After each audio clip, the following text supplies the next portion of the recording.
தெரியலையே தெரியலையே எனக்கு இன்ஸ்டாகிராமே இருக்கல 4 years பிஃபோர். அதுக்கப்புறம் நீங்கள் உங்களை பற்றியும் எனக்கு தெரியாது. That's what I said God sent. எல்லாம் எனக்கு தெரியலையே, தெரிஞ்சிருந்தானாக்கா நான் இவ்வளோ கம் ஸ்ட்ரெயிட் நோ. நான் இத்தனை கஷ்டப்பட்டிருப்பேனா? ரொம்ப கஷ்டப்பட்டிருக்கேன். Some days you know how much I was having pain. இல்லை இந்த மண்டேக்குள்ளெல்லாம் அப்படியே வலிக்கும், எனக்கு அப்படி வலிக்கும். Then I use to think எனக்கு என்ன பிரெயின் டியூமரான்னு நினச்சிக்கிட்டேன் ஒரு நாளைக்கு. Sometimes one day I told I am going, நான் போகிறேன். எனக்கு அவ்வளோ பெயின் அடிக்கிறது, I don't want even leave. நிறைய டாக்டர்கிட்ட போனோம், நிறைய மருந்து சாப்பிட்ருக்கேன், நிறைய டெஸ்ட் எடுத்தோம், நிறைய கன்சல்டேஷன், எல்லாம் நார்மலாக வரும்.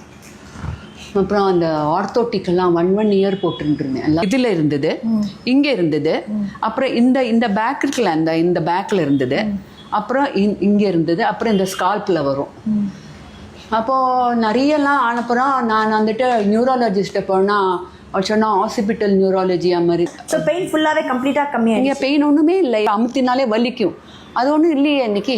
நானே சொன்னேன் வலி இல்லையே, இங்கே வலிக்கிறதா கேட்டா இல்லை சொன்னேன் நான். ஓகே.